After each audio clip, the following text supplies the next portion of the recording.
Salut à tous, aujourd'hui nous apprendrons l'étranglement arrière ou Rear Naked Choke. Cette soumission est un étranglement sanguin. Pourquoi ça, comment verrouiller et bien d'autres choses suivra. Mais nous commençons par une petite leçon d'anatomie. Ici on voit l'artère carotide commune. Elle se divise au niveau de la quatrième vertèbre en deux branches, l'artère carotide externe et pour nous important l'artère carotide interne. Peu de temps après, cette artère pénètre dans le crâne. Évidemment, ces artères sont présentes sur les côtés gauche et droit du corps. Je suppose que vous savez maintenant pourquoi ça s'appelle étranglement sanguin. Oui, parce que nous essayons de compresser ces artères. Maintenant, comme toujours, étape par étape, les mécanismes de la soumission. Normalement, nous accrocherons notre partenaire avec nos jambes, mais aujourd'hui, nous nous concentrons uniquement à la soumission. Nous empêchons notre partenaire de tourner avec des one-on-one ou des seatbelt grip. Chacun a ses avantages. Ok, la prochaine chose que nous ferons est, pour ainsi dire, mettre notre bras d'étranglement en place. Nous levons la main et nous faisons une sorte de petit point. Pourquoi? Parce que notre partenaire peut se rendre compte que nous essayons d'appliquer l'étranglement arrière. Évidemment, il va essayer de se défendre, par exemple en cachant son cou. Maintenant, nous ne pouvons pas verrouiller le Rear Naked Choke. Nous écraserions la mâchoire inférieure. Ça serait extrêmement douloureux, mais nous voulons la soumission. Alors, nous rompons pour ainsi dire avec notre petit point sous son menton.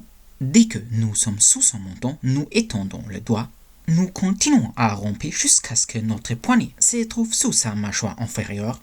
Et enfin, nous ouvrons le cou à l'aide de nos doigts et nous verrouillons le bras aussi vite que possible. Ok, jusqu'ici tout va bien. Maintenant, pour verrouiller complètement l'étranglement arrière, nous avons besoin de l'autre main. Ici, attention, probablement il n'est plus un secret ce que nous essayons de faire. Très souvent, je vois des gens étendre les bras trop en amont en essayant de toucher les biceps. Ce que nous faisons à la place est de garder les bras le plus loin possible derrière. Comme ça, nous ne perdrons pas beaucoup d'énergie en libérant notre bras.